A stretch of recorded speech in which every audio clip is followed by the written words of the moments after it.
Hello friends, welcome to கனவுகள். இன்னைக்கு நான் உங்களுக்கு ஒரு வித்தியாசமான மரத்தை காட்ட போறேங்க. இது ஒரு பனைமரம். உங்களால நம்ப முடியுதா இது பனைமரம்னு சொன்னா?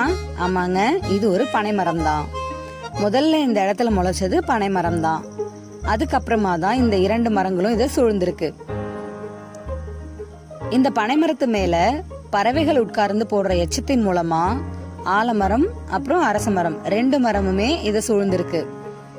பாருங்க, இந்த பக்கம் ஆலமரம், அந்த பக்கம் அரச மரம் வளர்ந்துருக்கு. இந்த ரெண்டு மரங்களும் சேர்ந்து பனைமரத்தை எல்லா பக்கமும் மூடிருச்சு. திடீர்னு பார்க்கும்பொழுது இந்த மரத்தை யாருமே பனைமரம்னு சொல்ல மாட்டாங்க, ஆலமரமோ இல்ல அரச மரமோன்னு தான் சொல்லுவாங்க. ஆரம்பத்துல இந்த பனைமரங்கள்ல இந்த மாதிரி தான் இந்த அரச மரமும் ஆலமரமும் வளரும். இப்படிதான் பறவைகள் போடுற எச்சத்தின் மூலமா சின்னதா வளர்ற இந்த ஆலமரம் நாளடைவுல பெருசாகி இந்த பனைமரத்தையே ஃபுல்லா மூழ்கடிச்சிருது. பாத்தீங்களா, இருக்க இடம் கொடுத்தா படுக்க பாய் கேக்குறாங்களாம். அந்த கதை தான் இது. ஓகே ஃப்ரெண்ட்ஸ், இந்த வீடியோ பிடிச்சிருந்தா லைக் பண்ணுங்க, ஷேர் பண்ணுங்க, கமெண்ட் பண்ணுங்க, மறக்காம சப்ஸ்கிரைப் பண்ணுங்க.